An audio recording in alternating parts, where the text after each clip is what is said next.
You always tell us that your cycle is 28 days, but for some women, it's coming 15. It's coming 14. It's an average. It's coming 7. 28 it's coming, is an average. Oh, come on, check your cholesterol levels.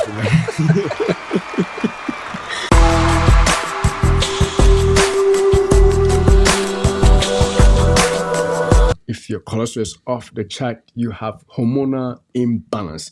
And the scary thing is that if you see men who are growing a big stomach, big belly, scientists have found out that the fat deposits, it's not just men, but, I'm just going in a men way because that is what is leading to a lot of the erectile dysfunction. Because of the excess fat deposits in our bellies and in our other parts of the body, these fats get converted from being just adipose tissue staying there.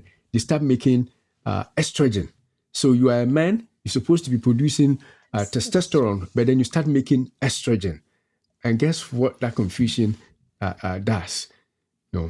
Instead of making more testosterone, you are making extra estrogen. We make a little bit of estrogen, but when you have too much LDL cholesterol everywhere, then you start making excess of the estrogen, which is female hormone for female sexual activity and female reproductive organ development. So men become like women because you have excess of fat, and the fat is now being turned into a female hormone. And so no wonder action from the men's point of view cannot happen because now your body is confused. You are like a man, but chemically, like our brother said, there's too much women's chemical hormone running around. And so you cannot do what you got to do as a man. So that is very scary.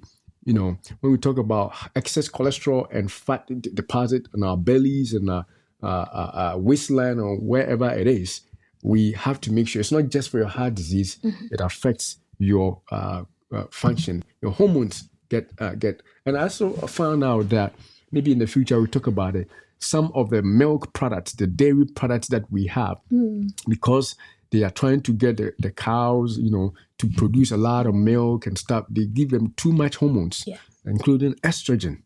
And when a guy is too much dependent on milk products and dairy products, because of the extra estrogen found in the milks, you end up accumulating more estrogen in you than you should have from extra hormones from sources like milk, cheese, and the rest.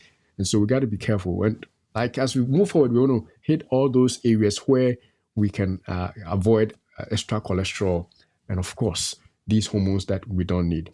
And I think you mentioned what it causes in women, right? Right. So hormonal imbalance. So in women, when this happens, when you have high LDL, it's likely that it's going to affect your menstrual cycle because the hormones are off. The cholesterol is supposed to be produced in your system to help synthesize the estrogen and all that. But if it's out of control, it's likely that it's going to be imbalanced. One is going to be more than the other, or the cycle is going to be altered. Then you end up having an imbalanced cycle.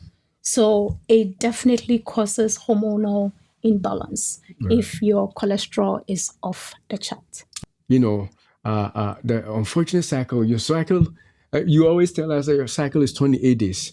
But for some women, it's coming 15. It's coming 14. It's an average. It's coming 7. 28 it's coming, is an average. Oh, come on, check your cholesterol levels.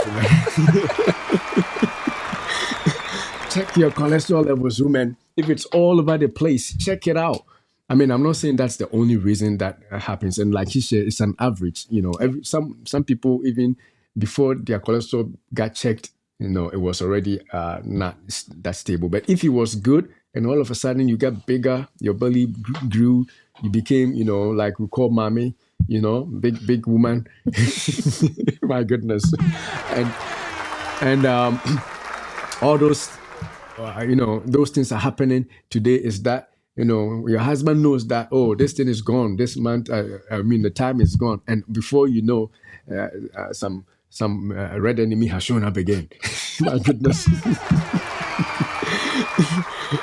Why? Because of the imbalance. Because of the imbalance. So let's check out our cholesterol levels. Because not only does it affect our heart, our brains, our legs, it also affects our sexual life and affect us negatively in that respect. All right, so we can go for it.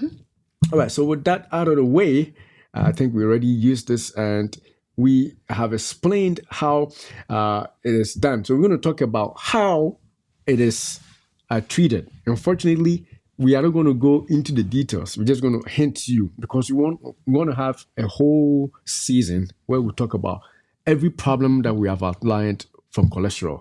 So this is just a hint, but suffice to say that we want you to subscribe if you haven't already done it because we have diet ways and stuff that we are going to teach you about it.